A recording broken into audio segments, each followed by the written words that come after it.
Hey guys, Michael with Quiet Lawn here. Hope you're doing well. Good morning. We're getting ready to start Christmas lights. We're going to do some training this morning, which I'm going to make some videos for you guys.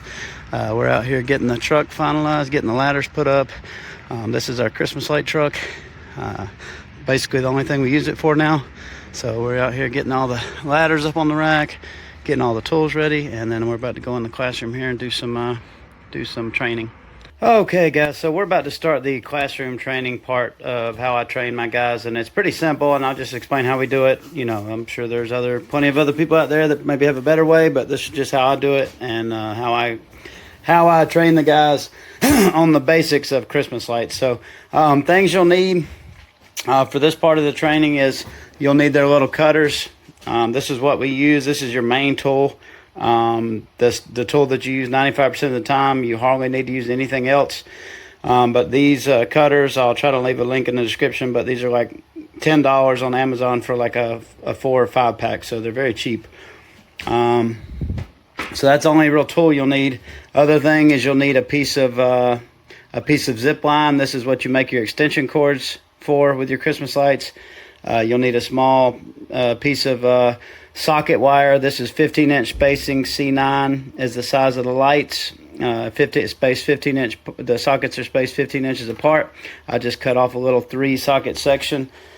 You need a couple of male plugs, 2 male plugs for them, 3 female plugs, and then I've just got a couple clips here. I've got our clips that we use on gutters and shingles, and then our clips that we use for the ground lighting. And then, of course, we've got some bulbs here. So what I'm going to do is, first thing I'm going to do on the board here is I'm going to explain the concept of Christmas lights, kind of what the service includes so that they understand if customers ask questions. You know, kind of our leasing model, our rental model. You know, we don't sell the lights, so I kind of explain that to them, you know, what's included in the service. And then I'll make a video here, but I'll train the guys really quickly how to cut the lights, how to make custom, you know, how to add the plugs, how to add the lights, how to put the clips on, stuff like that. And then after this, we'll go to my house and we'll go install lights really quickly and let them get practice with that, and maybe do one other install, and then they should be pretty well ready to go. All right, guys. So let me first, before we get started with the basic training on how to do Christmas lights, I want to explain to you how the service works. You know, what's included in it. So first off, this service, our Christmas light service, is an all-inclusive service for our customer. It's completely hands-off for them. All they got to do is choose what they want and pay the money, and we take care of the rest. We lease our lights to the customer. They're not buying them. We don't sell them lights. We don't install any of their lights. Like if a customer calls and says, "Hey, can you guys come install my lights?" We don't do that. Main reason is liability. You know, if their house burns down, which would be horrible at Christmas time or something like that, because they have faulty lights or wire shorts out, because, you know, almost all Christmas lights, even commercial ones, are from China, and, you know, quality can be, you know, not the best sometimes. But we don't, another reason is that those lights are a nightmare to install because you can't custom cut them like the lights that I'm going to show you here, the commercial lights. But we lease our lights, we don't sell them. So I liken this to like a real estate, like a staging service. Like you can hire these companies that can come stage your house with furniture and rent you furniture to sell your house, so you get better pictures and stuff like that. So that's what we're doing. You know, we're selling. We're a decorating service. We're not selling lights. The customers don't own them. We own them. We install them. We maintain them. We do all that. This service is all inclusive, as I said. It includes us coming up with a design for the customer. You know, we're going to send them a custom design with a picture of their house. It's going to show exactly where the lights would be. It's going to show them different options that they can pick, like wreaths and stuff like that. We're going to let them pick what color scheme they want, because with these lights we can customize colors. Once they pick their design, we're going to go there. We're going to install it professionally. We're going to custom cut it to their house. We're going to custom cut extension cords. We're going to hide them. It's going to be a nice, clean, professional install. You're not going to have orange extension cords hanging all over the place. Once we've installed them, the service also includes maintaining them. So if a light blows off in the wind or burns out or whatever happens, a wreath falls down, whatever might happen, we're going to go back out there throughout the season up until Christmas, and we're going to fix it, because that's part of the service. And then once the season's over in January, we're going to go back out. We're going to take the lights down and we're going to bring them back here and we're going to store them at our shop. So completely hands off for the customer. They don't have to do anything. They don't have to store anything. They just pick their design, write the check, and we take care of the rest. So Justin asked a good question. He said, he just asked if our mini lights burn out. He said if lights burn out, if one light bulb burns out, do all the other ones go out? And that is the case with 99% of the lights you install from like big box stores like Home Depot, Walmart. They're wired in a way called series. So basically they're wired in a way that they have this, I can't remember what you call it, like a transistor or whatever, but they're wired in a way that they have a certain amount of lights on the string, and it sends enough power through the whole string that they all share power and they all get the same amount of voltage to each light. If you cut some of them out of there, it's going to still send that same total voltage to the remaining lights, and it's going to overpower them and it's going to burn them out. So that's why you can't cut lights that are wired in series, like mini lights. And even if you see like lights that look similar to this, like Home Depot or Walmart, they look like they have this. All they are is just this mini light with a plastic cap on them. So they're still wired the same way. They're not the same. They don't have individual bulbs like this that you can take in and take out.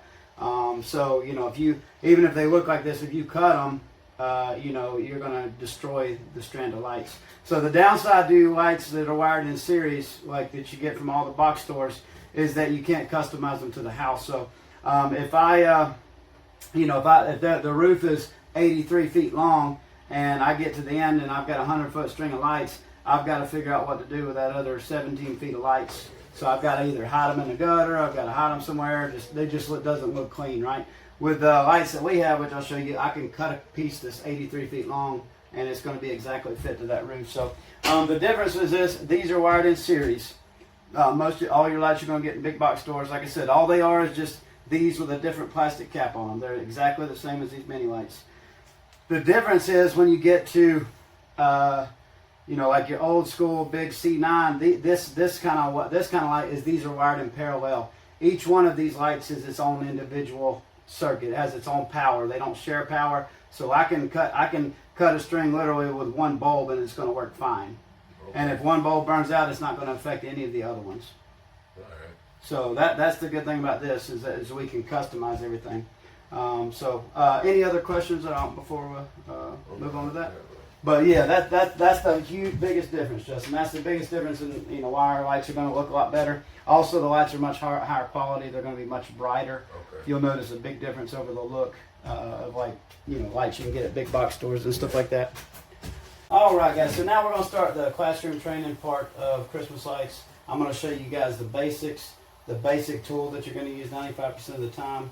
How to make your own extension cords, because the other good thing about the way these wires are is we don't need to get like extension cords to hang lights. We don't need to go get 15 or 50 foot extension cords, which you run into the same problem, like where do I hide the rest of this wire? It's this big ugly orange wire or green or whatever it is. We actually cut this, it's called lamp cord, SPT. It's the same as like you get if you've ever fooled with lamp cords or what's your lamp. It's the same thing, it's just green to match the Christmas lights. But the good thing about this is not only can we custom cut the Christmas lights, we can custom cut the extension cords, and it makes it just a nice clean install. So I'm going to teach you guys how to cut your own extension cord, and then I'm going to teach you guys how to add plugs to it. We call them vampire plugs. And then I'm going to teach you how to put lights in your socket, and you guys are going to make a little mini Christmas light strand. All right. So first thing we're going to need is going to be our cutter here. So these, you can get these on Amazon. They're not too expensive, but these are just our little electrical cutter. This is what we're going to use to cut the wire, and it's what we're going to use to close the back of the plug, to put the back of the plug on it. So first thing we're going to do is, if you guys will grab your lamp cord. Now, let me explain a couple of things. The big risk that we have to worry about, one of them is shorts. Shorting out is when the positive side of the wire and the neutral side. So the positive is like the power, carrying the power to the light. Mm-hmm. The neutral side is carrying any unused power back to the breaker box. That makes sense? So one of them, the power is flowing this way. Neutral, the power is flowing back. If you get a short which means like if there's a cut or something and that neutral and that positive arc together, you know, the electricity arcs apart, that's when you can get a fire. And that can happen usually by, you know, something like a cut in the wire, or you sometimes can have some faulty plugs, or you can sometimes have some faulty light sockets where something happens like that. But, you know, the last thing we want to do is burn somebody's house to the ground, especially at Christmas, right? Yeah. So, you know, although this stuff is pretty simple, you do want to keep in your mind, like, this is very important that we do this right, because we don't want to hurt anybody. And we, knock on wood, we've never had anything happen. But, you know, everything we can do to minimize that risk, the better, right? And that's if these two touch? Yep, if they, or even get close, you know, you see the electricity arc between them. Okay. So the first thing we're going to do, and not everybody does this, but somebody that trained me showed me to do this, and I do it every time. It only takes an extra second, and it helps minimize that risk. But you see how close those are to each other right now? Mm-hmm. You know, they don't need to touch. You've seen electricity arc across. I want to increase that distance. So the first thing I'll do is I'll take these cutters, and I'll just split down the middle like this. I'll split the wire like that. And then I'll be careful not to cut too deep, because I don't want to cut into the plastic on the other one, because that defeats the purpose. But I'll just clip that off right there. And now, you see, I've got more distance between them, right? Oh, okay. So all I did was just cut one end short of the other. I cut down the middle. I cut over here. I made sure I didn't cut far enough over to where I'm cutting into the other one. And it doesn't matter which side you cut as long as one. Nope. Yep, as long as one is shorter than the other. I'll do that with other, and you just be careful that you're not cutting into the plastic sheathing on the other one when you do it.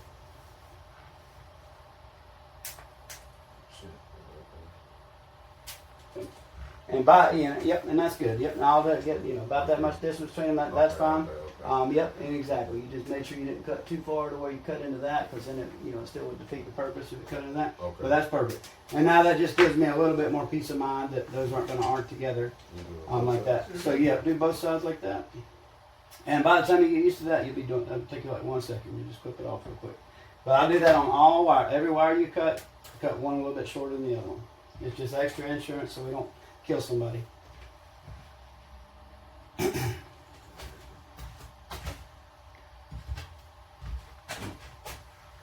Okay, perfect. All right, so now that you got that, I want you to grab. Now we're going to look at our plugs. So we got two different kinds of plugs. Actually, a third one I'll show you, Tony, but it's a new one for this year. But you got your male plugs, which is going to be the part sticking out, and you got your female that the male goes into. So we're going to start with our male. These are called vampire plugs. They call these vampire plugs because if you'll slip this cap off the back, you'll see it has two little vampire teeth in there. Okay. Those vampire teeth, they pierce the plastic sheathing on these wires so that they get connection to the electricity, to the conductor. So that's why they call these vampire plugs. So here's the next lesson. So the concept that you have one wire that is positive and one wire that is neutral, one wire positive that carries the power to whatever you're powering, whether it's a light or a fan or whatever, and a neutral wire that carries the excess power back. That's called polarity. That's your polarity. Making sure that you have they call that concept polarity. It's very important that we keep the polarity the same throughout the whole system. So, in other words, I wouldn't want to have the positive side connecting on this wire connecting to the negative side on the Christmas light strand, right? Because I'm reversing and I'm mixing them up. So I want to keep that consistent. So if you'll look at this wire, you'll notice that you'll look at the two strands on this wire. You'll notice that one of them has ribs on the side of it, and the other one is smooth. You guys notice that? Yep. So you got a rib side and a smooth side. That rib side is the neutral side. So we want to make sure that when we connect these plugs, that we keep that consistent. That is going to stay the neutral side. Okay. So that how we do that is the neutral side. If you'll look to grab your male plug, you'll notice that one blade is bigger than the other. One of the prongs is bigger than the other. You see, it's wider, right? We want that is the neutral. In all plugs, when you see that, the wider one is the neutral right there. So we want to get that rib side to where that neutral is. So if you'll look at the teeth now, look at your male plug. Show me. Look at the Find your big plug here, your big prong, and follow it back to the tooth on the other side. Which side of that tooth? Which side is that tooth on? Left side. Yep, left side. So I want to turn that rib side towards that side. So I see that this far plug is that. So I'm going to do this right here. You see this hole right here? I'm going to stick this rib side in there. See, I've got that corresponding with this big plug. Mm-hmm. And now I'm going to fold it down and kind of press it down on those teeth. And that way that prong from the bigger prong is piercing the rib side, the neutral side. So you want the neutral going to the bigger plug. Yep, neutral. Yep, the rib side goes to the bigger plug, and you know, some manufacturers are different, so you got to check the plug. If we're using all the same manufacturer this year, like it's going to be to the left, but with the ones we used in the past is to the right. So you got to look at it. You can't just trust that it's always the same because. Wait a minute, mine is to the right. So you got one of the older plugs. Yep. So just put yours to the right. Yep. Yep. So just make sure you line that, whatever that is. You're gonna always checking. And I just pulled out some old stuff we had in there, and you probably just had some of the old plugs. Most of the new ones you're gonna use, they're not gonna change between the same manufacturer, but you want to check and make sure. Okay. Also it's good to check too because, I haven't personally had it, but I've seen guys in these forums that get these, and the prongs are both on the same side, so which is an automatic short because it's gonna. Both teeth are on the same, because the manufacturer made them wrong. But it was like an instant short, just trips everything out as soon as you plug it in. Okay. Because they were both piercing the same wire. So we're gonna push that down now. Now you're gonna grab your cap, right here. Mm-hmm. All right. So you see this cap has an open end right here, got an open end right here, and it's got a closed end on the other side. Mm-hmm. We want to take that open end and start sliding it over where the back of the plug is, right there. Yep. Yep, and you'll get really good at this stuff. So start sliding it, slide it a little bit with your finger like this. Now, you're going to want to save your finger because that'll kill your fingers doing that. Take your cutters here. Mm-hmm. Now you're going to you'll get good at this too. You're going to put it on both ends like that.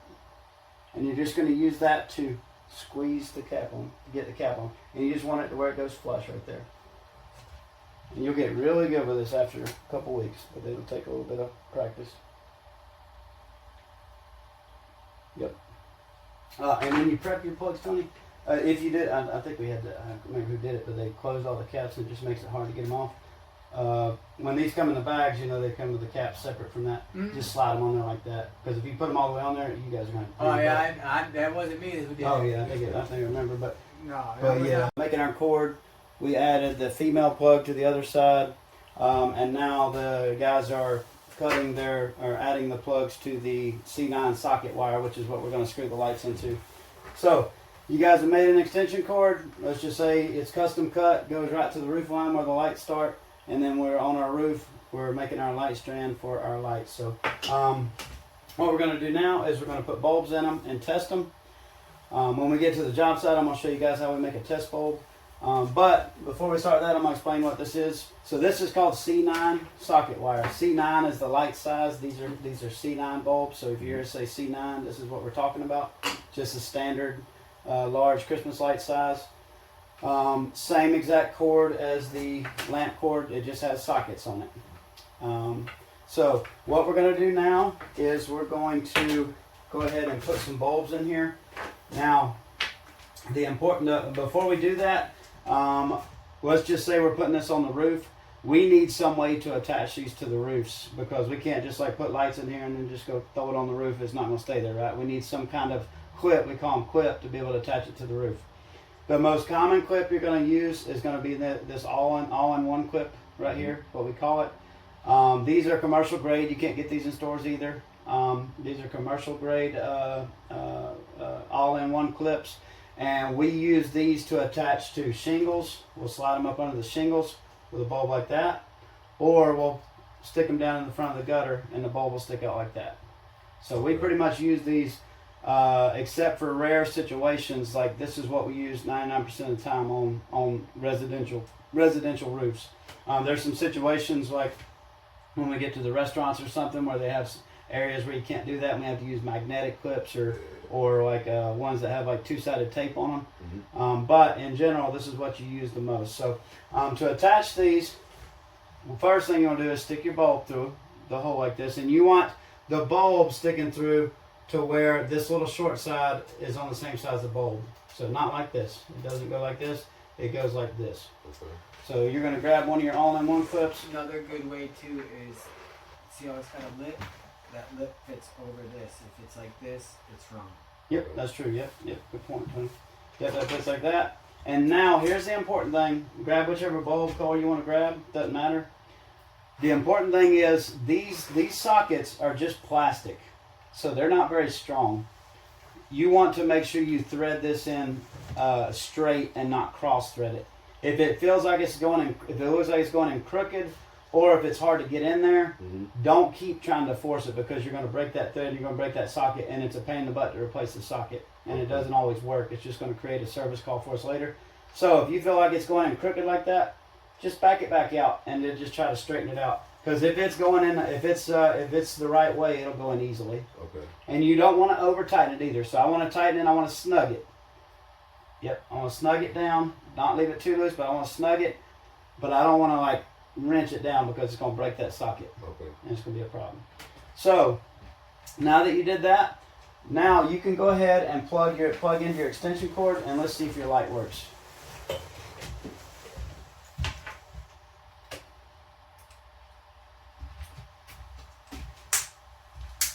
Perfect. You guys got it working. Now I'm going to give you both another bulb if you want to go ahead and do the same thing with the next two bulbs. And you only have one more clip, so put one clip on the other one, and then just put the other bulb straight into the socket without a clip. I'm going to show you what we're going to do with that one. So the lights are working. Okay, perfect.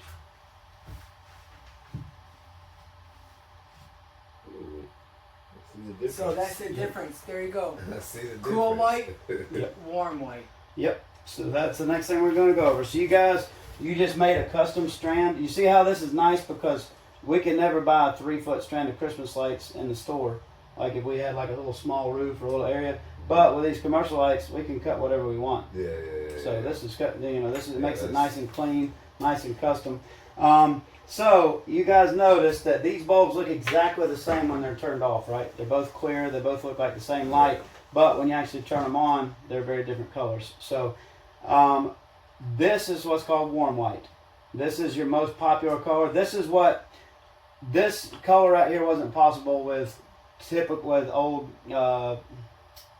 I don't remember what you call it. Incandescent light bulbs. It wasn't possible. All lights were yellowish like this, because you can't make, with an incandescent bulb, you can't make this white color. This is like when people think about traditional warm white, like Christmas lights, like white Christmas lights, not color. This is the color they think of. This warm white, yellow glow when they grew up. So this is the most popular color that we install, is warm white. You know, the wreaths are going to be warm white. This is going to be white. It's a nice, it's a nice traditional look, clean look. This is called cool white. We use this. Some people get this like on their whole house, but mostly this will be mixed in with other colors. Like maybe we want to do a peppermint pattern where it's like red and white or something like that, or red or white and blue, because white and blue looks really good too. But this is called cool white. So this is very important that you guys keep these separate. Make sure because they're in separate bins. The newer bulbs, the bottom of the bulbs make it easy to tell them the difference, because the cool whites are this color and the warm whites are yellow on the bottom. So you can kind of tell by looking at the base of the bulb. So that's warm white. That's warm white and that's cool white. The older bulbs you couldn't tell because they all look the same. But you'll easily tell when you screw them in. But it's really important when you guys are installing. Sometimes people accidentally put a couple of cool white in the wrong bin, and you install the whole house, and it's really important that you look, because you don't want to go back out there and you can see like that's warm why white and we cool plug white. them in as we Yep. put them together so we can see, oh wait, let Yep. me take that out right now before I even put it up on the roof because it's the wrong bulb. Do we Yep. look at it before we leave? Do we turn If we everything can. on? Oh yeah, you'll be installed. I'm gonna show you when we go to the house. Everything we install is live. So even when you're cutting wires, we're gonna use. There's a remote. Yep, we got one of these. Oh, So when we get out of the house, I'll go ahead and show this a couple things. But first thing we're gonna do is anytime we're fooling with electricity, you know, there's a you know you want to be you don't ever want to be cutting electricity, cutting any wires with the power on. yeah. Sometimes it happens, people forget, and what happens when you do that? It's not gonna hurt you. You're not gonna get shocked, but it's probably gonna mess up these things because it's gonna knock a notch of metal out of it. It's gonna basically like weld a piece of the metal out of this thing, and it's going to trip the breaker. Yep. Okay. So if the customer's not home, like that ruins the whole install because we can't install or do anything because of that. Oh, gotcha. Right. So to prevent that problem, you know, instead of having to go into their garage or their laundry room and flip the breaker, which they might not be home, which means we can't install the rest of the lights and see if they work until they get home and trip the breaker back, we plug in these external GFCI breakers right here.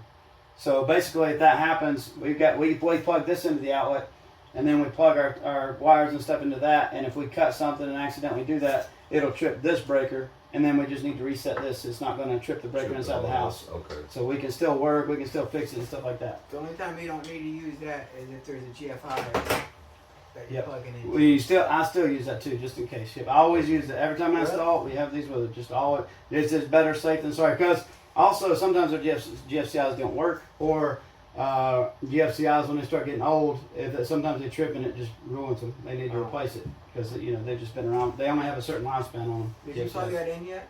No. Let's see. Yep. There you go. Yep. So plug that in.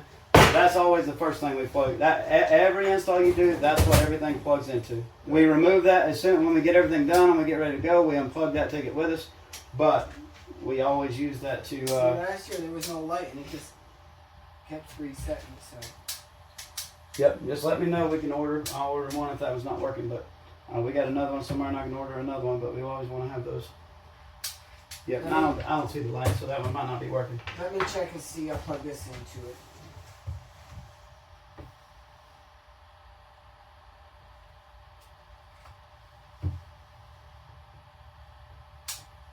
Oh, it's working. Okay. Yep. So that's working. So yeah, everything. Yeah, Tony. Every install that's always like plugged in. Even if a lot of times even if I'm doing not with a reinstall, that doesn't really matter. But anytime I'm doing a new install, that's gonna be reinstalls. I mean, new installs I always had it in, but like Yeah. you said, the reinstalls. I mean, You don't need it for that. because you don't really need to cut anything. You're not cutting You it. might have to change a bulb or two every now and again, but. Yep. So everything will be installed. Would you mind passing or can I, whatever extension? You want to plug that? Well, into yep, yep, and then from there we'll plug in. We'll plug this into there, which this is just a timer that goes on a remote. And when you're up on the roof, you'll have. So we'll plug that into the wall first, the breaker, so that in case we mess up, we don't trip the breaker inside the house. Then we'll plug this remote power outlet to it, and I can, this way, every time I cut the wire, I don't have to jump down off the roof, unplug it, cut the wire, and then go back up there. I can just turn the power on and off from the roof. I can just hold my remote out, kill my power, make my cut, put my plug on, and then turn it back on and make sure it works. Okay. So we're installing everything live the whole time, like that. We're just using these remote timers. Okay. So, after that, so once we get the install done, once everything's set up, all the lights are working, we've tested every bulb's tightened, everything's good, everything's secure, then we're going to replace the yellow and that remote timer. We're going to take that with us because that's just for installing. That's not what we leave there. We're going to replace it with a timer that we're going to leave on our house. Okay. So this is called a photo cell timer. So you've seen timers that have like the little mechanical wheel you turn and you like push the tabs up, like they'll turn it on at a certain time, or digital timers. The problem with those is people mess with them, or the power goes out, or you know the time it gets dark changes throughout the season. You know it's going to get darker and darker earlier. So to eliminate issues with customers like calling us because they messed up the timer or the power flickered or their lights are staying on at 3 o'clock in the afternoon. Yeah. Like we use these photocell timers with most of our installs, all of our residential installs. And basically all this is it's got a light sensor here, and when it gets dusk and this thing doesn't sense light anymore, it's basically just like the night lights in your bathroom. As soon as it gets dark, this thing turns on, the power turns on, and the lights turn on. So it's pretty simple, right? It's just based off the sun, so they'll turn on as soon as it gets dark. These lights will turn on. These are really simple. They're a turn. They got a dial turn here, and basically they have all these settings turn on when it gets dark. The only difference is these settings is how long it stays on after it gets dark. So we can set it to stay on here where it stays on from dusk to dawn. Mm-hmm. Where it's, it'll come on as soon as it gets dark and it'll go off in the morning. We don't really use that one. 8 hours, it will have it stay on from 8 hours. So if it gets dark at 6, it'll stay on, till 2 o'clock in the morning. It'll stay on for 8 hours.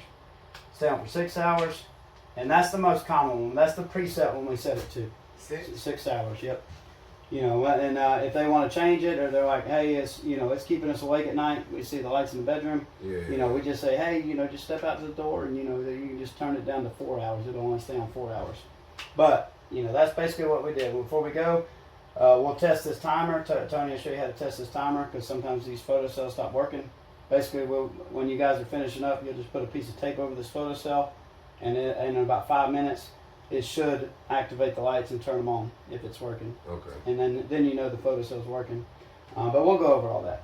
Tony remembers all that. But, Yep. but yeah. The other thing too, real quick, is most of the time before I leave, if the customer's there, which they usually most of the time are for doing an install on their house, especially a new one, I always ask them, do you want this timer set for 6, 8, or dusk till dawn? Yep. And most of the time he's right, they say 6, but some of them say I want it on as long as I can have it on. Yeah.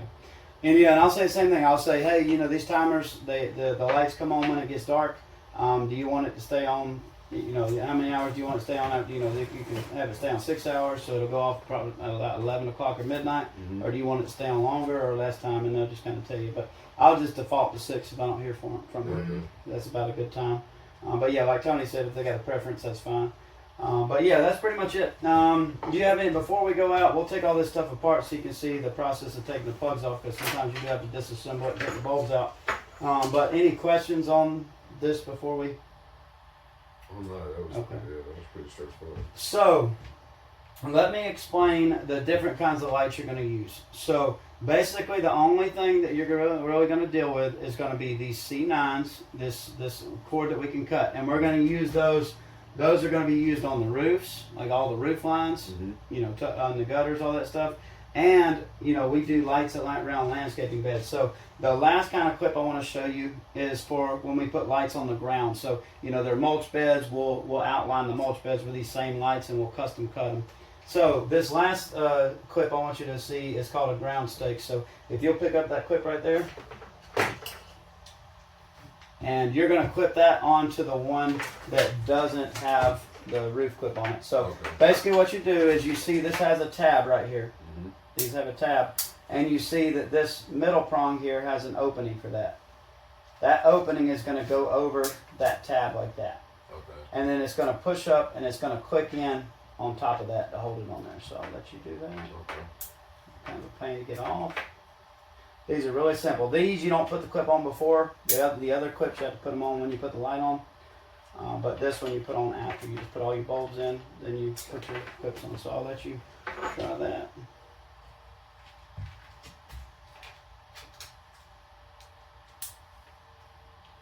Yep, and it'll click once you get up there, it'll click on. Mm-hmm. Yep, so simple, right? Mm-hmm. And then we'll go put these around. We'll stick them in the ground and try to get them as vertical. Keep them perfectly vertical. And stick them in the ground around the landscaping beds. So pretty simple. That's the other kind of clip you use. So these C9 lights, we'll use those on the roof lines and the landscape lighting. The other kind of lights you'll use are these mini lights. These mini lights. These are wired in series.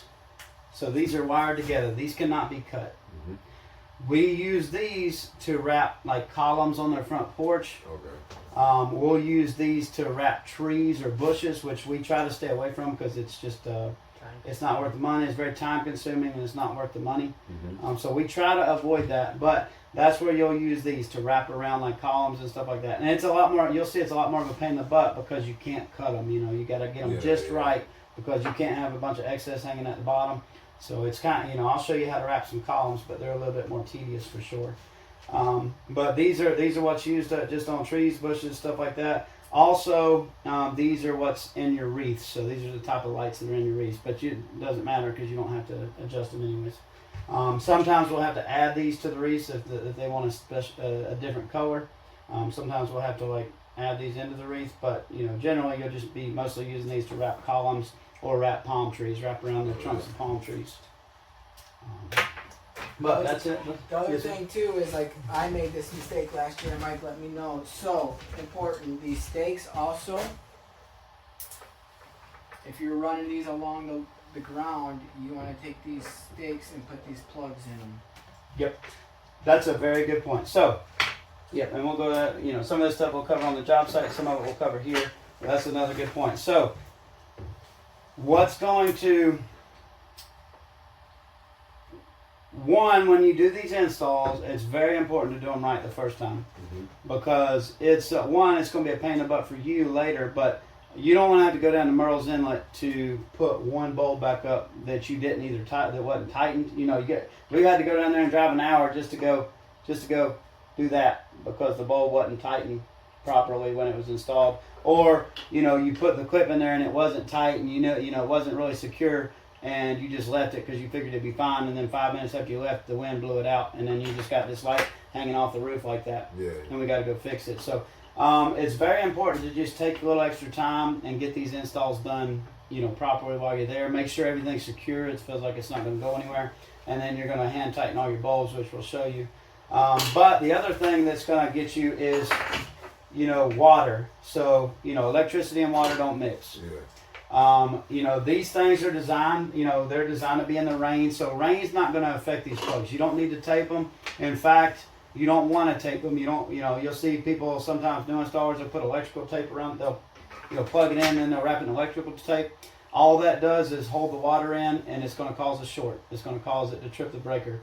You want to leave, these are designed to be outside. They're fine to be like this. This can get rained on. These can get rained on. It's not going to hurt anything. What's going to cause this thing to trip a breaker and short out is if they're submerged in water. Okay. So they can't be underwater. They can have water running through them, but Yeah. they can't be sitting in a puddle of water. Like any electricity, they Yeah. you just can't do that, right? So the main times that's going to happen up on the roof is when you guys get to the, if you guys get to the end of the roof here, let's just say this is the gutter and this is the end of the house here, and you know we just clipped our last light up here. A lot of times the guys will, you know, if they don't know, they'll take this and they'll just put this plug down in the gutter to hide it because they think it's, you know, going to be look cleaner and stuff like that. All you're doing is as soon as it rains, what's going to happen in that gutter? Yeah. Fill up with water. The GFI is going to trip. The lights aren't going to work. We're going to have a customer that's pissed off, and we're going to have to go make an hour trip just to fix this and hit a button on the GFI and reset it. So when you get to the end, here's what I do. I will either tuck it in the clip. Well, let's say this is a gutter. I will take this plug, and you see this little factory plug right there? Mhm. I'll take it right there, and I'll tuck it up in there like that.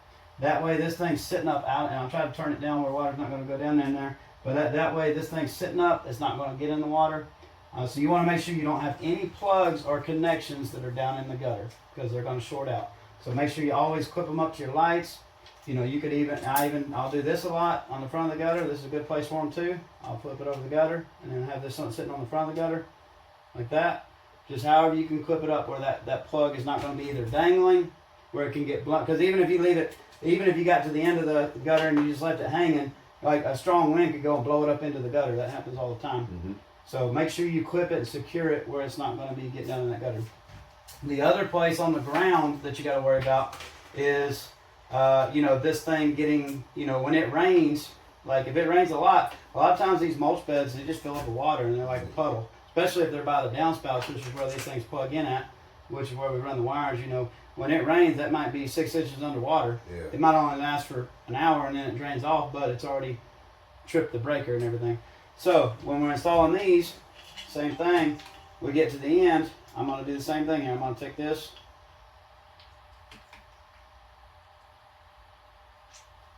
And before I even put this in here, I can either do it like that, just put it up under the light.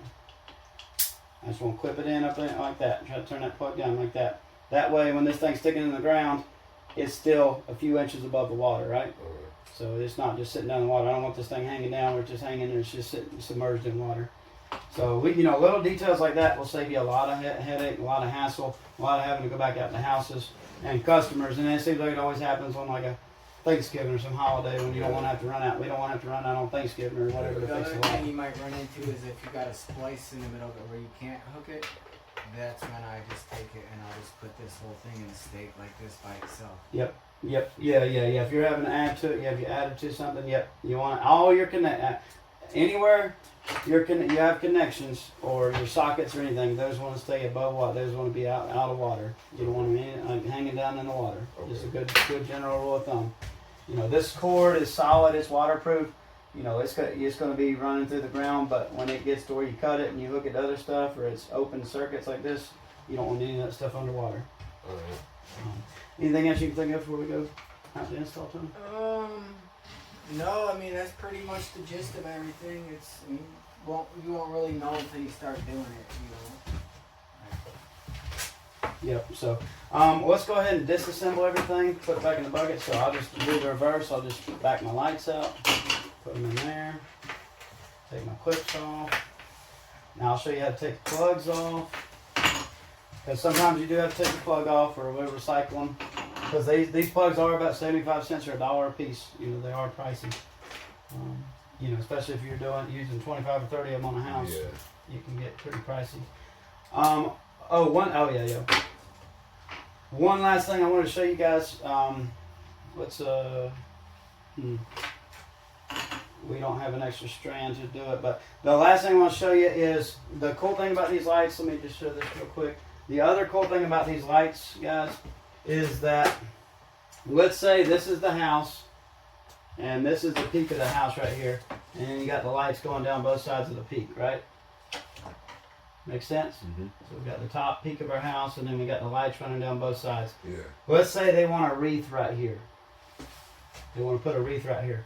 Well, traditionally with the lights from stores, like Walmart and stuff like that, big box stores, we'd have to run another extension cord up to that wreath and all that stuff because that wreath needs power, right? Yeah. Well, the cool thing about this setup and the way these things are wired is I can actually add a plug right here in the middle of the line and then just plug the wreath directly into it. So I don't need to run an extension cord. I can pull power straight from that.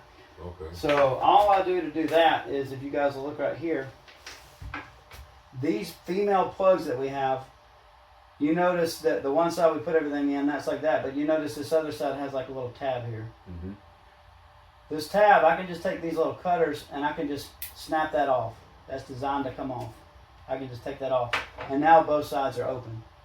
We call this an inline female. It means that you can put it, now this is designed where I can put it not just on the end of the wire, but in the middle. So what I'll do, and this takes you gotta make sure you're paying attention because now you really gotta make sure you get it on the rib side. But first I'm gonna identify that wider side, which is this one, right? That's my neutral. Mm-hmm. That corresponds to that plug. So I want to take that rib side and put it to that right side right there. So I'm just going to take that right there. I'll put it, 3 or 4 inches away from the socket like that. Get some extra room. Push it down on those vampire plugs. And then the same thing. I'll find that open end right here. And I don't know if you're still plugged in over there, are you, Tom? Nothing plug in. There you go. Now, let's plug that into yours. Now, you see I've just added a plug here. Now, let's see if it works.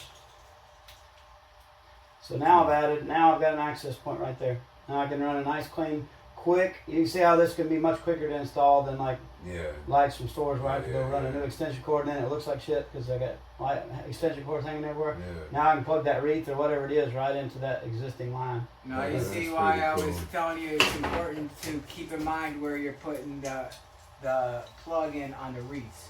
You want to Mhm. make sure it's to the top. Yeah. Yep, That's cool. towards the top. That's cool. Just to make it like that on the plug. Yeah, it's pretty neat, right? Yeah. If you're adding these, and Tony, you know this, but if you're adding on ground stakes, you always want to put, if you add an inline, because if you need to maybe branch off to something in the yard or something like that, add that inline like pretty close to this, because if you add it in the center, it could sag and like get into the ground, but add it pretty close like that. So that's pretty cool, right? So we just added an inline female. All right, now we're going to take these plugs off. We're going to take this stuff apart. It's harder to take them off, but here's how you do it. You'll get the hang of this, but you're going to get right on the corner like that with this plug. So right there. And you're going to try to start working it off a little bit. So I'll kind of go to the opposite corner like that. Yeah, you can get it, right there. Get on that bottom corner and then the top corner. Oh, okay. So as soon as right here. Just like that, and then start working it back. And I can just pull it off. You got So some. try that on the other one. It does take some, this stuff you'll get used to it, like just like me. You'll do it a dozen times and it'll get a lot easier. You'll know exactly where to put the tool to get it off. But so we're just removing our plugs now.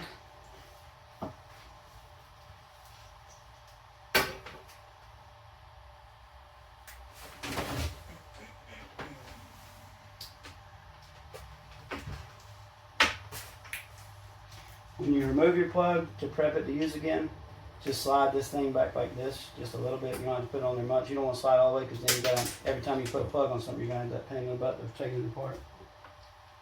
So put that down there.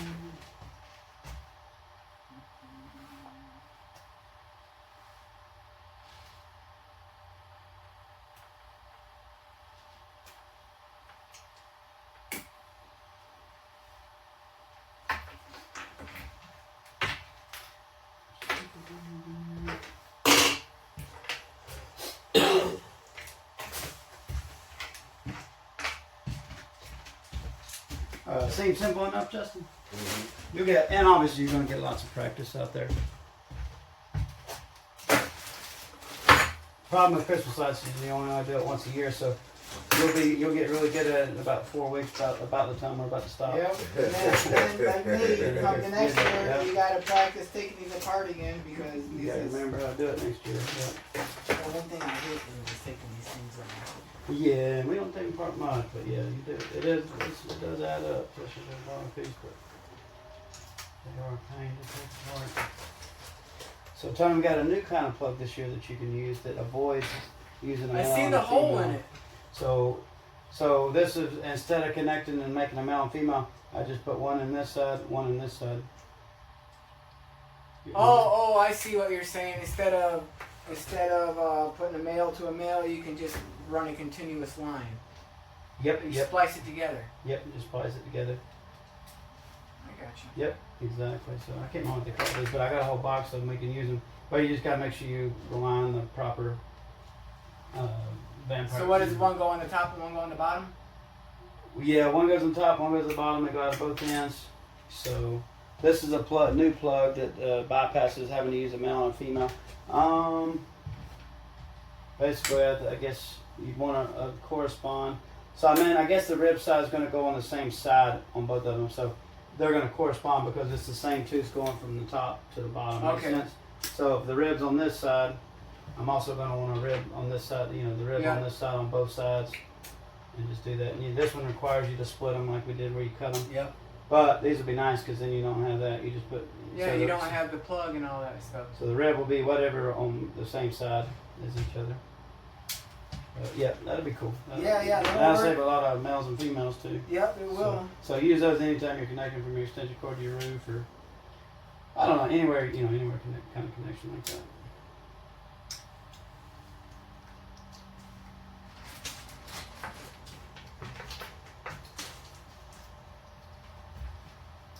Getting the hang of it.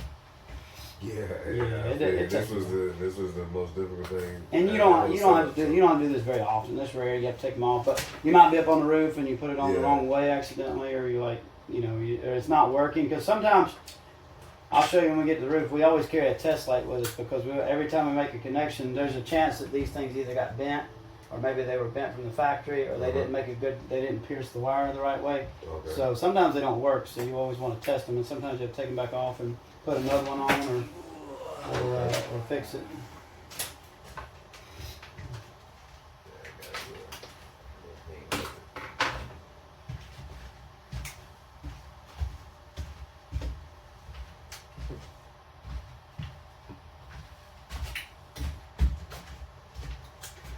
All right, guys, so that concludes the classroom part of it. Now we're going to go out and do a reinstall real quick and kind of go over some stuff like that, and I'll make another video on how to set up and what we do once we get to the job site.